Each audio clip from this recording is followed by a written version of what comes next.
नमस्कार विद्यार्थिनी मैत्रिणींनो, मी डॉक्टर मीना आहेर. या व्हिडिओमध्ये आपण समुपदेशनाची विविध तंत्र अभ्यासणार आहोत. समुपदेशनामध्ये समुपदेशक व संवादक यांच्यामध्ये ज्या बैठका होतात, ज्याला आपण सेटिंग असं म्हणतो, त्यात मुलाखतीचा वापर केला जातो. मुलाखतीस समुपदेशनाचा प्राण समजला जातो. योग्य प्रकारे मुलाखत घेण्याचे कौशल्य प्रत्येक समुपदेशकास प्राप्त करावे लागते. यासाठी प्रशिक्षणाची व सरावाची आवश्यकता असते. मुलाखत ही संकल्पना अधिक समजण्यासाठी आपण तिची व्याख्या पाहू. ही व्याख्या केली आहे फॅनेल्सन यांनी. ते असं म्हणतात, a good interview represents both a verbal and non verbal interaction between two and more people working towards a common goal. The interview is a purposeful conversation. म्हणजे काय तर समान उद्देशाच्या प्राप्तीसाठी दोन किंवा अधिक व्यक्तींमध्ये झालेली भाषिक व अभाषिक आंतरक्रिया म्हणजे मुलाखत. मुलाखत म्हणजे सोद्देश्य संवाद होय. म्हणजे संवाद जो होतो समुपदेशक आणि संवादक यांच्यामध्ये तो उद्देशपूर्ण असतो असा त्याचा अर्थ होतो. आता ही जी मुलाखत घेत असताना किंवा ह्या ज्या सेटिंग्स होत असतात समुपदेशक आणि संवादकामध्ये, तेव्हा समुपदेशक पुढील तंत्रांचा वापर करत असतो. ते तंत्र आपण पुढील स्लाईडमध्ये बघूया. पहिलं जे तंत्र आहे ते आहे स्वीकार, मान्यता किंवा ॲक्सेप्टन्स.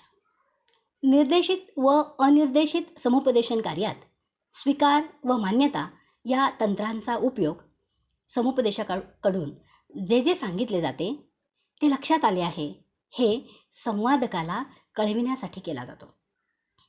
संवादकाच्या कथनात अडथळा न आणता शांत राहणे, स्मित करणे, एखाद दुसरा उत्तेजनार्थ शब्द उच्चारणे, मान डोलावणे आदी प्रकाराने त्याचा वापर केला जातो.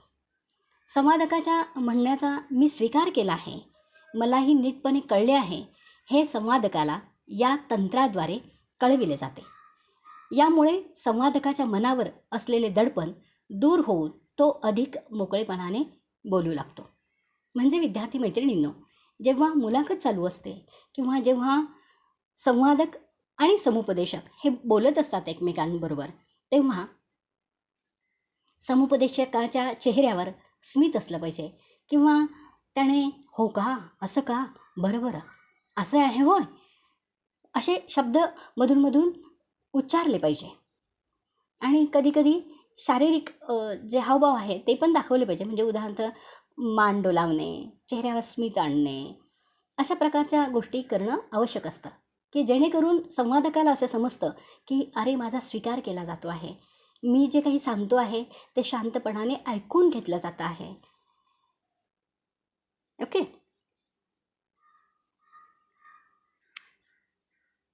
दुसरं जे तंत्र आहे ते आहे पुनरुच्चार, रिस्ट्रॅक्टमेंट. या तंत्राद्वारे समुपदेशक संवादकाचे बोलणे लक्षपूर्वक ऐकून घेऊन त्याचा थोडक्यात पुनरुच्चार करतो. त्यामुळे संवादकाला समुपदेशकाने पूर्णतः समजावून घेतले आहे हे दर्शविले जाते. तसेच संवादकाला थोडी विश्रांती मिळून पुढल्या कथनाची जुळवाजुळव करता येते. संवादकाला पुनर्भरण करता येते. आपण ऐकले ते बरोबर आहे का किंवा नाही याची समुपदेशकाला खात्रीही करून घेता येते. संवादकात अंतर्दृष्टी निर्माण करण्यास यामुळे मदत होते. सारांश तंत्र, समरी टेक्निक. समुपदेशक संवादकाने केलेल्या कथनाचा सारांश करतो. या सारांशात सर्वात महत्त्वाच्या बाबींवर प्रकाश टाकला जातो. महत्त्वाच्या मुद्द्यांचे संकलन व व्यवस्थापन केले जाते. यामध्ये समुपदेशक पुढाकार घेतो. समुपदेशनाचा एखादा टप्पा पूर्ण झाल्यावर या तंत्राचा अवलंब करावा. कधीकधी सारांशाबरोबर स्पष्टीकरणही केले जाते.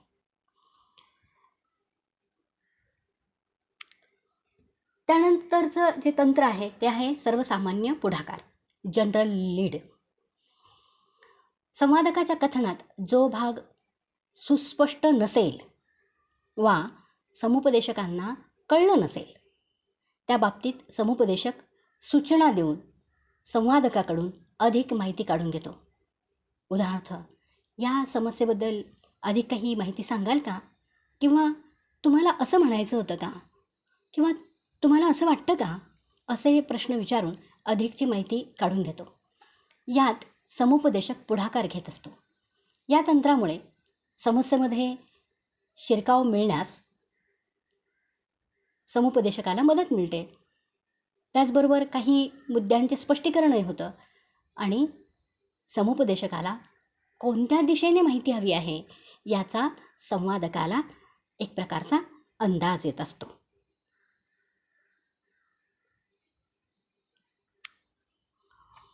पुढचं जे तंत्र आहे ते आहे अन्वयार्थ, इंटरप्रिटेशन. ज्यावेळी गंभीर स्वरूपाची मानसिक समस्या असते तेव्हा या तंत्राचा वापर केला जातो. हे तंत्र मनोविश्लेषणाच्या उपपत्तीवर आधारित आहे. ही मनोविश्लेषणाची उपपत्ती सिग्मंड फ्राईड यांनी मांडलेली आहे. या पद्धतीनुसार आपल्या इच्छा जरी अबोधावस्थेमध्ये दडपल्या तरी त्या नष्ट होत नाहीत. स्वप्न, बोलण्यातील चुका, अनावश्यक सातत्याने केलेल्या कृती इत्यादी मार्गाने प्रकट होत असतात. मानवाच्या वर्तनाचा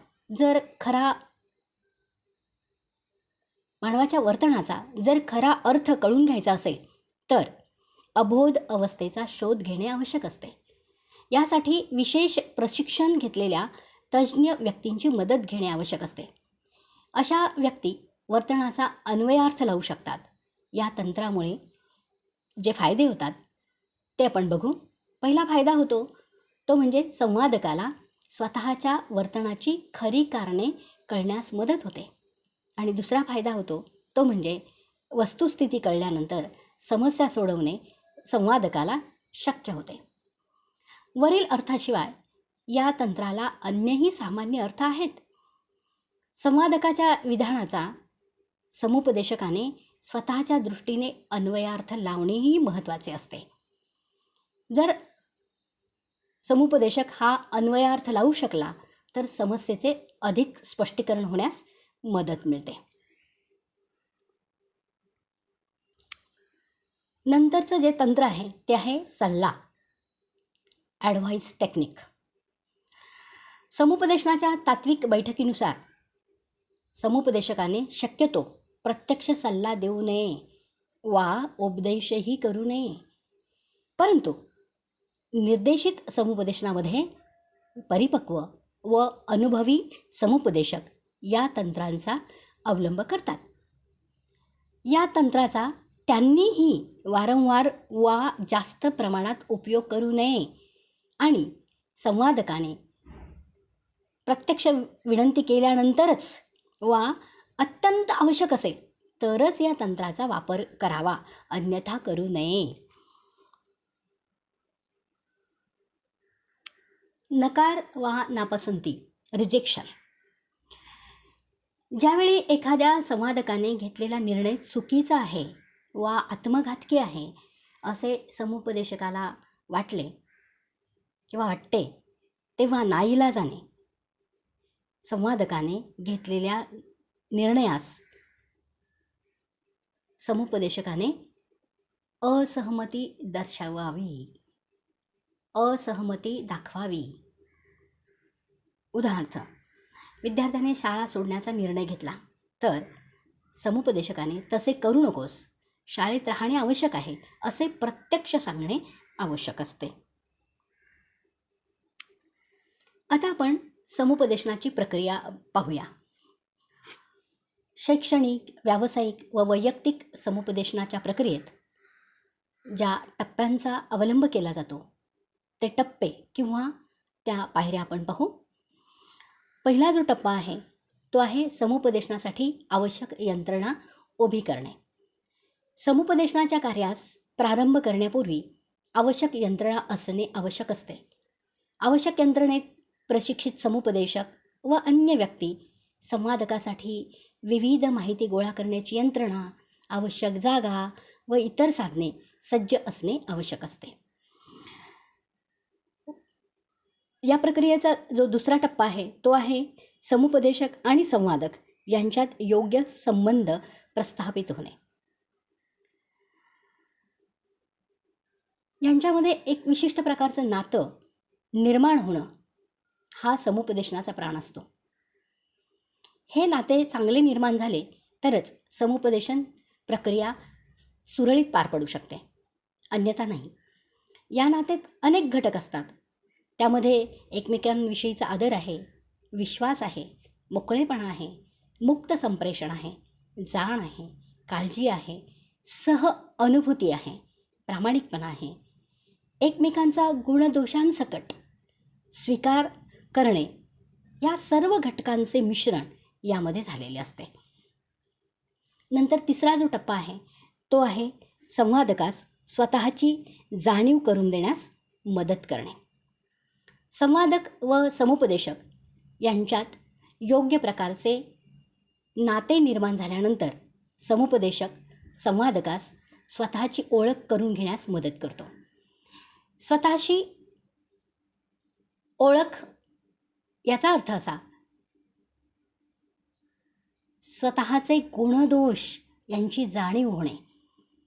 स्वतःची ओळख असल्याशिवाय, स्वतःची ओळख असल्याशिवाय स्वतःला काय समस्या आहेत याची जाणीव होत नाही. या कार्यासाठी अनेक प्रकारच्या माहितीची गरज असते. यासंबंधी चर्चा अन्य ठिकाणी केलेली आहेच.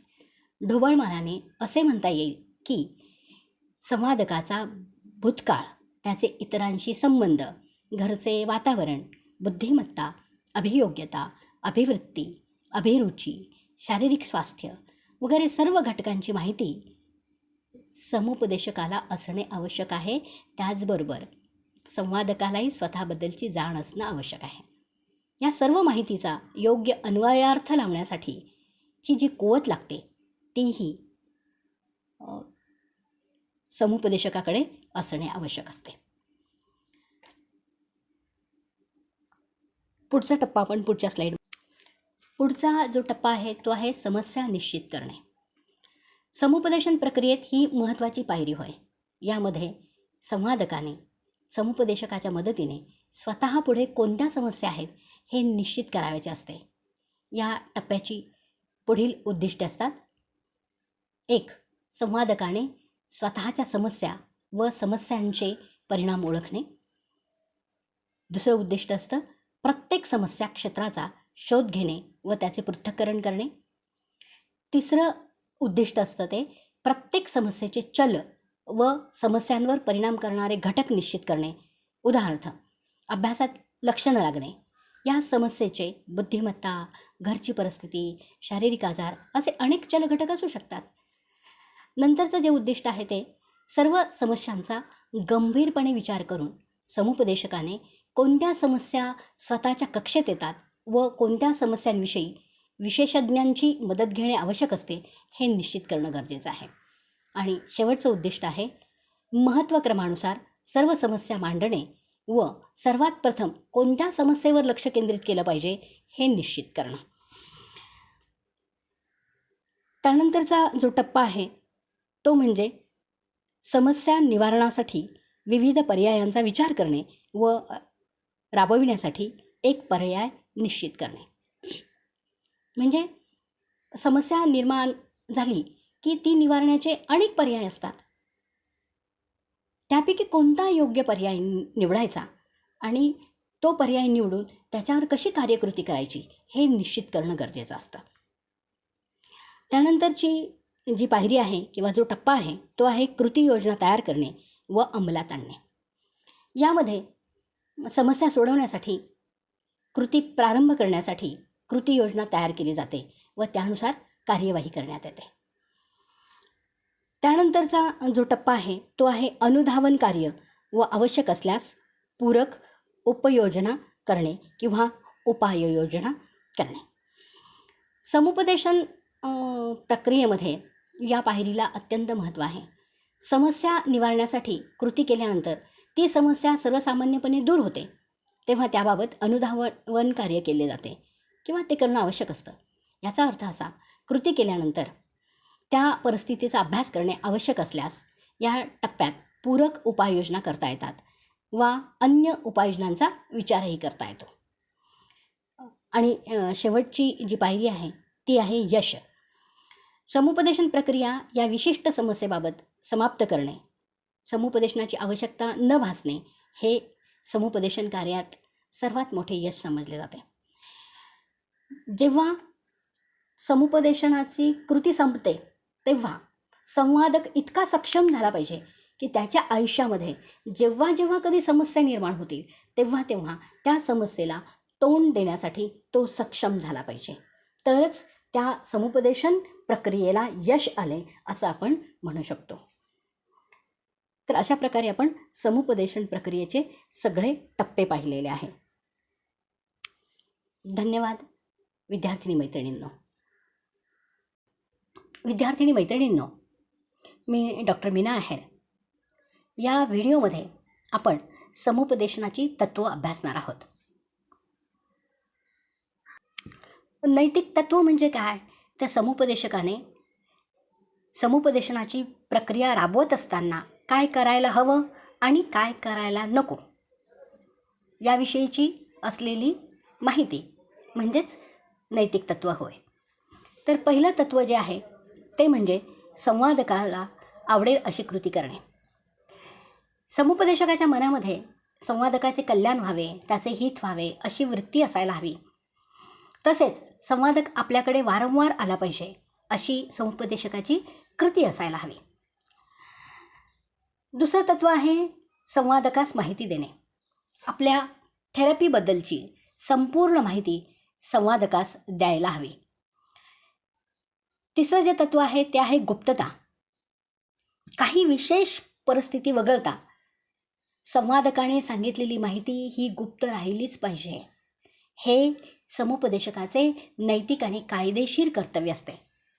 परंतु समजा तुमच्याकडे आलेला संवादक हा 16 वर्षाखालील आहे आणि त्याच्यावर रेप झाला असेल, त्याचा छळ झाला असेल किंवा एखाद्या गुन्ह्यामध्ये तो अडकला असेल किंवा त्यास दवाखान्यामध्ये भरती करायचे असेल किंवा त्याच्याकडून इतरांना इजा होणार असेल किंवा तो स्वतःच्या जीवाला काही इजा करून घेणार असेल, तर अशा वेळेस माहितीच्या गुप्ततेचा भंग करण्यास हरकत नसते. काही माहिती कायदेशीर बाबींसाठी आवश्यक असते, ती समुपदेशकाने पुरवली तरी हरकत नसते. अर्थात कोर्टाचा तसा आदेश असेल तरच किंवा संवादकाने स्वतःच तिसऱ्या व्यक्तीस त्याचं रेकॉर्ड दाखवण्याची संमती दिली असेल तरच गुप्तता भंग करण्याचा अधिकार समुपदेशकास असतो. नंतर चौथं जे तत्त्व आहे ते तत्त्व म्हणजे संवादकाला सुरक्षित वाटेल असे वातावरण.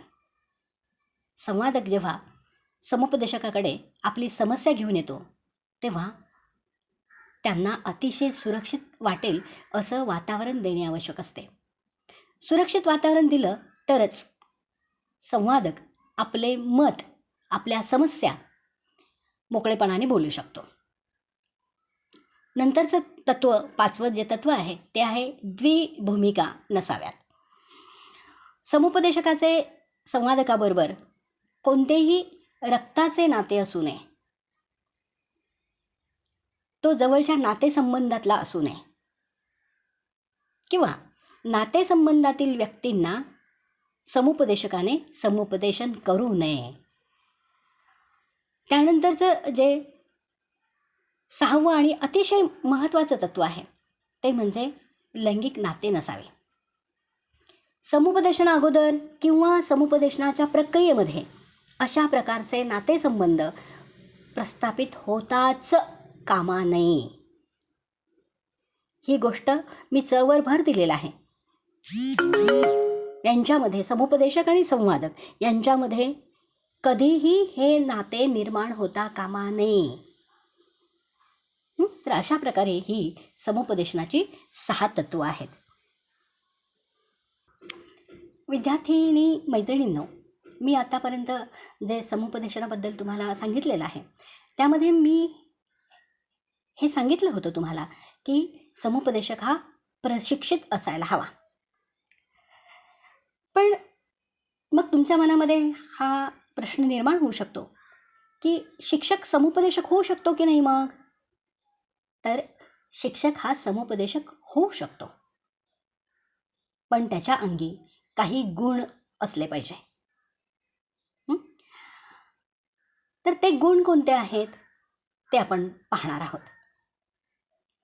पहिला जो गुण आहे तो म्हणजे शिक्षक हा ओपन माइंडेड असला पाहिजे, मोकळ्या मनाचा असला पाहिजे. मोकळ्या मनाचा म्हणजे काय? तर दुसऱ्याला समजून घेणारा, दुसऱ्याच्या अनुभवांना संवेदनक्षमपणे स्वीकारणारा असा तो असायला पाहिजे. समस्याप्रधान परिस्थितीत असलेल्या संवादकाला समजून घेणारा कोणीतरी हवा असतो, आणि तो जर त्याचा स्वतःचा शिक्षकच असला तर यासारखी दुसरी चांगली गोष्टच नसते. शिक्षक आणि विद्यार्थी यांचा रोज संबंध येत असतो. शिक्षक आपल्या विद्यार्थ्याचे वर्गातील, वर्गाबाहेरील वर्तनाचे निरीक्षण करत असतो. विद्यार्थ्यात होणारे बदल हे शिक्षक अधिक सक्षमपणे जाणून घेऊ शकतो. मोकळ्या मनाचा समजून घेणारा शिक्षक समुपदेशक म्हणून विद्यार्थ्यास लाभला तर त्याची समस्या लवकरात लवकर सुटण्यास मदत होते. त्यानंतरचा जो गुण आहे तो आहे मदतीची इच्छा असणारा. मी माझा विषय शिकवला, आता माझा आणि विद्यार्थ्याचा संबंध संपला, किंवा मला विद्यार्थ्याच्या जीवनामध्ये जास्त डोकवायचं नाही आहे, अशा विचारांचेही शिक्षक असतात. पण असे काही शिक्षक असतात की जे विद्यार्थ्यांची मदत करायला इच्छुक असतात. विद्यार्थ्याला अधिक सक्षम करण्यासाठी, विद्यार्थ्यांना येणाऱ्या समस्या सोडविण्यास त्याला मदत करण्याची इच्छा शिक्षकास असावी लागते. मग ती समस्या विद्यार्थ्याच्या शैक्षणिक प्रगतीबाबत असेल, आरोग्याबाबत असेल, किंवा भावी आयुष्यात निवडावयाच्या करिअरबाबत असेल, त्याला मदत करण्याची इच्छा असणारा शिक्षक हा नक्कीच समुपदेशक होऊ शकतो. त्यानंतरचा जो गुण आहे तो आहे पूर्वग्रह दूषित नसणारा. समस्या घेऊन जो कोणी विद्यार्थी शिक्षकाकडे येईल त्या विद्यार्थ्यांबाबत किंवा त्याला असलेल्या समस्येबाबत कोणताही पूर्वग्रह शिक्षकास म्हणजे समुपदेशकास नसावा. अगदी वस्तुनिष्ठपणे त्यांनी त्या विद्यार्थ्याच्या समस्येकडे आणि त्या विद्यार्थ्याकडे पाहिलं पाहिजे. असा दृष्टिकोन ज्या शिक्षकाकडे असेल तो शिक्षक नक्कीच समुपदेशक होऊ शकतो. त्यानंतरचा गुण आहे तो म्हणजे सहज उपलब्ध असणारा. विद्यार्थ्यास जेव्हा एखादी समस्या येईल तेव्हा त्यास त्वरित शिक्षकास भेटता आले पाहिजे. असा शिक्षक सहज उपलब्ध होणारा असला पाहिजे, तर तो नक्कीच समुपदेशक होऊ शकतो तो शिक्षक. कारण काय होतं की कधीकधी शिक्षक म्हणतात की नाही, मला आज वेळ नाही आहे, आपण नंतर कधीतरी भेटूया, असे सांगणारे शिक्षकही असतात. मग अशा शिक्षकांसमोर विद्यार्थी खुला होत नाही, मोकळेपणाने बोलू शकत नाही. त्याला ही खात्री असली पाहिजे विद्यार्थ्याला की मला जेव्हा जेव्हा समस्या येईल तेव्हा तेव्हा मी लगेच शिक्षकाकडे जाऊ शकतो आणि माझं मन मोकळं करू शकतो. तो जो प्रश्न त्याला निर्माण झालेला असेल किंवा जी समस्या निर्माण झालेली असेल त्यामुळे त्याला जो ताण आलेला असेल तो ताण लगेच रिलीफ होऊ शकेल शिक्षकाशी बोलल्याने. तर असा जर सहज उपलब्ध होणारा शिक्षक असेल तर तो नक्कीच समुपदेशक होऊ शकतो. त्यानंतरचा जो गुण आहे तो म्हणजे संयम असणारा. विद्यार्थ्यास अनेक प्रकारच्या अडचणी असू शकतात. त्या सर्व अडचणी, त्या सर्व समस्या शांतपणे ऐकून घेणारा असा शिक्षक समुपदेशक होण्यास पात्र असतो. कारण मीही ह्या शिक्षण क्षेत्रामध्ये आहे, त्यामुळे बहुतेक वेळेस असं जाणवतं की आपला जो विद्यार्थी आपल्याकडे येतो त्याला त्याची समस्या सोडवण्यासाठी आपण सक्षम करत नाही की तो आला रे आला, त्याने समस्या सांगितली की लगेच आपण सल्ले द्यायला लागतो.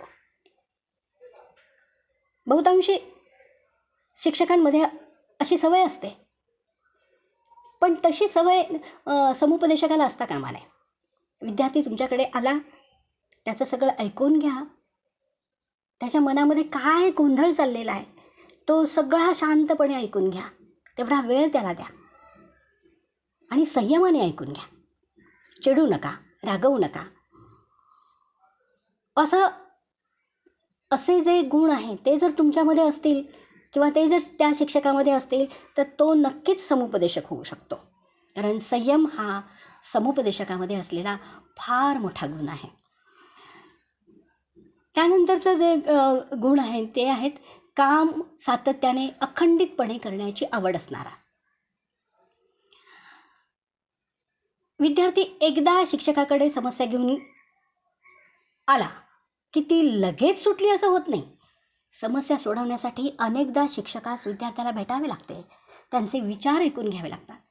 म्हणजे काय की एका सेटिंगमध्ये विद्यार्थी आला आणि तो त्याची समस्या बोलला आणि लगेच समस्या सुटली असं होत नाही आहे. कधी 10, कधी 20, जोपर्यंत समस्या निराकरण होत नाही तोपर्यंत सेटिंग चालू असतात. कारण समुपदेशनामध्ये आपल्याला समस्या सोडवण्यासाठी त्या विद्यार्थ्याला सक्षम करायचं असतं. कारण आपण कायम त्याची समस्या सोडवण्यासाठी त्याच्याबरोबर असणार नाही आहोत. म्हणून तो आल्यानंतर त्याचं सगळं शांतपणे ऐकून घेणं, त्याला वेळ देणं, हे काम सातत्याने करावं लागतं. त्यानंतरचा जो गुण आहे शिक्षकाचा तो म्हणजे आधार देणारी देहबोली असणारा शिक्षक असावा लागतो. विद्यार्थी तुमच्याकडे समस्या घेऊन आला आणि तुमची देहबोलीच अशी असेल की नाही तुम्हाला त्याच्याशी बोलायचं, म्हणजे तुमच्या चेहऱ्यावर आठ्या असतील, तुमचा चेहरा थोडासा डोळ्यामध्ये राग असेल किंवा असा थोडासा नकाराचा भाव चेहऱ्यावर असेल किंवा तुम्ही शांतपणे ऐकून घेत आहेत, म्हणजे नुसतीच शांतपणे ऐकून घेत आहेत, तुम्ही काही त्याला रिस्पॉन्सच करत नाही आहे. कधी तुमच्या चेहऱ्यावर स्मित येत नाही, कधी तुम्ही त्याला उत्तेजनार्थ हो का असं आहे का बरं बरं किंवा असे प्रश्न विचारत नाही, म्हणजे तुला असं म्हणायचं होतं का बाळा, किंवा तुला असं करावं असं वाटतं का बाळा, असे काही तुम्ही मधून त्याला उत्तेजना देणारे शब्द वापरणार नसाल, तुमची देहबोली आश्वासक नसेल तर विद्यार्थी तुमच्याकडे येणार नाही.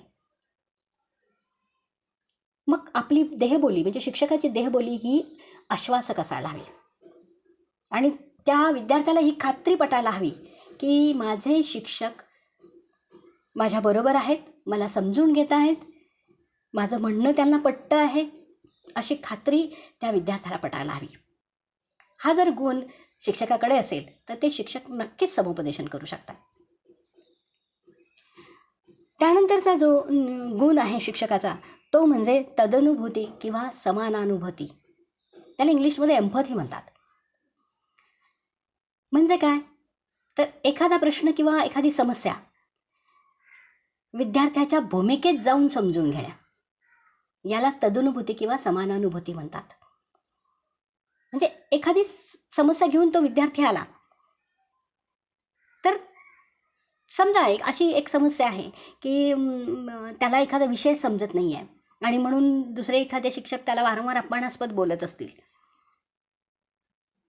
उत्तरं देता आली नाही त्या शिक्षकांना, तर तो विद्यार्थी त्या विषयापासून दूर जाऊ शकतो. मग अशा वेळेस जर तो विद्यार्थी आला आणि म्हणाला की सर मला अमुक अमुक विषय अजिबात आवडत नाही आहे किंवा मला नाही समजत आहे, तर आणि मला सर वारंवार उभं करतात आणि मला प्रश्नांची उत्तरं नाही देता येत आणि मग सर माझा अपमान करतात, मग मला वर्गात बसावंसं वाटत नाही त्यांच्या तासाला, तर तुम्ही असा उपदेश करायचा नाही की नाही तुला तो विषय आवडला पाहिजे, तो तुझ्या आयुष्यासाठी फार महत्त्वाचा आहे वगैरे वगैरे, असे काही उपदेश देत बसायचं नाही. तर तुम्ही त्या विद्यार्थ्याच्या भूमिकेत जाऊन विचार करायचा की खरंच आपल्याला एखादा विषय समजला नाही, एखादी संकल्पना समजली नाही आणि त्यावरच जर एखाद्याने आपल्याला प्रश्न विचारला आणि त्या प्रश्नाचं उत्तर आपण दिलं नाही आणि समोरच्या व्यक्तीने आपला अपमान केला तर आपल्याला किती गिल्ट वाटेल. आपण वर्गातील इतर मुलांच्या नजरेला नजर मिळवू शकणार नाही आणि मग जर आपल्याला असं वाटत असेल तर नक्कीच त्या मुलाला पण तसंच वाटत असणार आहे. मग त्या मुलाच्या भूमिकेत जाऊन आपण ती समस्या समजून घेतली पाहिजे, तरच त्या समस्येची तीव्रता आपल्याला समजते. नाहीतर मग आपण उपदेश देण्याच्या मोडमध्ये जातो. तर तदनुभूती, समानानुभूती ही वृत्ती किंवा हा स्वभाव शिक्षकाचा असला पाहिजे, तरच तो संवेदनक्षम मनाने त्या विद्यार्थ्याची समस्या समजून घेतो आणि त्या विद्यार्थ्याला न्याय देण्याचा प्रयत्न करतो, त्याला सक्षम करण्याचा प्रयत्न करतो. आणि शेवटचा जो गुण आहे तो म्हणजे समस्या समाधानाचे कौशल्य. नुसतं विद्यार्थ्याचं तुम्ही ऐकून घेणार का? तर तसं नाही आहे. तर विद्यार्थ्याचं बोलणं, विद्यार्थ्याची समस्या ऐकून घेणं, त्यासाठी संयम असणं ही गोष्ट खरी आहे. पण कधी कधी आपण बघितलं की नेहमीच अनिर्देशित समुपदेशनाचा वापर आपल्याला करता येत नाही. कधी कधी आपल्याला निर्देशित समुपदेशनाचा सुद्धा वापर करावा लागतो. मग कधी कधी निर्देशित समुपदेशनाचा वापर करावा लागतो म्हणजे काय? तर कधीतरी विद्यार्थ्याला आलेल्या समस्या सोडवण्यासाठी आपल्याला स्वतःलाच पुढाकार घ्यावा लागतो. मग अशा वेळेस समस्या सोडवण्याचे कौशल्य आपल्या अंगी असावं लागतं. आणि हे कौशल्य जर आपल्या अंगी असेल तर आपण नक्कीच समुपदेशक होऊ शकतो. पण विद्यार्थिनी मैत्रिणींनो, हे गुण तर असावेच लागतात, याबद्दल शंकाच नाही आहे. पण त्याबरोबरही आपल्याला समुपदेशनाचे ट्रेनिंग घ्यायला हवे, प्रशिक्षण घ्यायला हवे. कारण तुम्हाला माहिती आहे मुलींनो, आता मुलांवर खूप स्ट्रेस वाटतो आहे, खूपशा समस्या निर्माण होत आहेत. तर अशा वेळेस जर आपण प्रशिक्षित समुपदेशक असू तर याचा फायदा नक्कीच आपल्या विद्यार्थ्यांना होणार आहे. तुम्ही सर्व विद्यार्थिनी या बाबतीत विचार कराल, सकारात्मक विचार कराल अशी माझी खात्री आहे. आणि मुलींनो, या संपूर्ण टॉपिकवर म्हणजे समुपदेशन या संपूर्ण विषयावर आपण जे ऐकलं आहे त्याबद्दल आपल्याला जर काही शंका असेल तर तुम्ही चॅटबॉक्समध्ये प्रश्न विचारा. आपण नक्कीच मीटिंग अरेंज करू आणि तुमच्या प्रश्नांना उत्तरे देण्याचा प्रयत्न करू. धन्यवाद विद्यार्थिनी मैत्रिणींनो.